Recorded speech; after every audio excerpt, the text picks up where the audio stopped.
नमस्कार मित्रांनो, पिंपरी चिंचवड शहरामध्ये आता निवडणुका चालू आहेत, पण निवडणुकांमध्ये फक्त एकमेकावरती आरोप करणे आणि वातावरण गरम करणे असं सगळं चाललेलं आहे।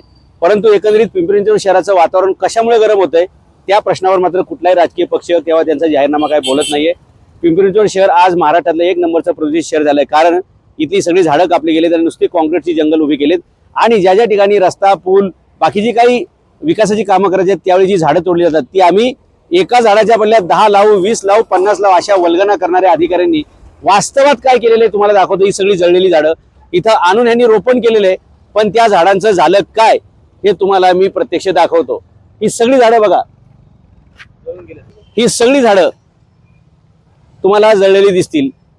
फक्त लोकांना थापा मारायचं आश्वासन द्यायचं आणि ते झाडं उपटायचा खर्च, तो ट्रान्सपोर्ट करायचा खर्च, ते रोपण करायचा खर्च, हे सगळं केल्यानंतर सुद्धा पर्यावरणाच्या पदरात काय पडलं तर ही सगळी झाडं जळून गेलेली आहेत। मित्रांनो, अशा प्रकारे खोटारडे प्रयोग करून करून या अधिकाऱ्यांनी इथलं टेम्परेचर जे पुणे पिंपरी चिंचवड कधी 30 डिग्रीच्या वर नव्हतं, आज ते 42 डिग्रीच्या वर जायला लागलेलं आहे आणि एकंदरीत इथल्या लोकांचं जगणं मुश्किल झालं। आणि हे झाडच कमी झाल्यामुळे पाऊसही कमी झाला, इथली धूळ पण वाढलेली आहे आणि नागरिकांचं आयुष्य 20 वर्षांनी कमी होत गेले। मित्रांनो, खरं तर या सगळ्या गोष्टींवरती बोललं पाहिजे। इथलं वायू प्रदूषण हा सगळ्यात मोठा मुद्दा आहे।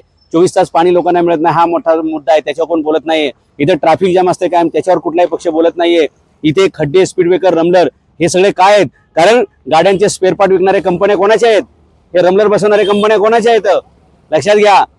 या गाड्या दुरुस्त झाल्या पाहिजेत, गॅरेज कोणाचे आहेत, जे अपघात होतील त्यापुढे दवाखाने कोणाचे आहेत, त्यात पार्टनरशिप कोणाचे आहेत, हे सगळे प्रश्न तुम्ही बघितले तर या प्रश्नावरती काय इथं कोणी बोलत नाही।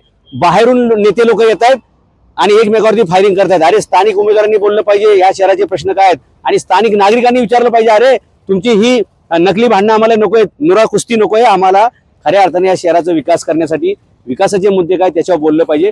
त्यातले हे पर्यावरणाचे मुद्दे सगळ्यात महत्त्वाचे आहेत, पाण्याचे, ट्रॅफिकचे मुद्दे महत्त्वाचे आहेत, शाळा दवाखान्याचे मुद्दे महत्त्वाचे आहेत। त्याच्यावर न बोलता जर बाकीचं काय होत असेल तर ही निवडणूक नाही, लोकांची हसवणूक आहे आणि लोकांची फसवणूक आहे।